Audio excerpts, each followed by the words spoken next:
A lion doesn't wake up every morning trying to prove that it's a lion. It doesn't seek validation from other animals. It doesn't spend its day wondering whether it's worthy. It simply knows what it is. Yet so many of us spend our entire lives trying to prove ourselves to our parents, to our partners, to our friends, to our clients, to society. We chase success, we chase approval, we chase recognition. And even when we achieve those things, the feeling rarely lasts. Because the problem was never that we weren't enough. The problem was that we believed that we had to keep proving it. A lion doesn't become a lion because it wins every battle. A lion is a lion even when it's resting, even when it's still, and even when nobody is watching.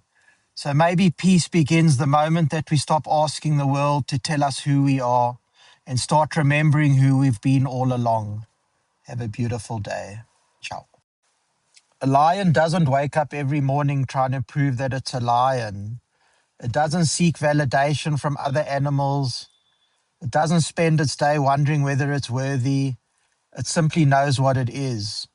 Yet so many of us spend our entire lives trying to prove ourselves to our parents, to our partners, to our friends, to our clients, to society. We chase success, we chase approval, we chase recognition. And even when we achieve those things, the feeling rarely lasts. Because the problem was never that we weren't enough. The problem was that we believed that we had to keep proving it. A lion doesn't become a lion because it wins every battle. A lion is a lion even when it's resting, even when it's still, and even when nobody is watching. So maybe peace begins the moment that we stop asking the world to tell us who we are and start remembering who we've been all along. Have a beautiful day. Ciao.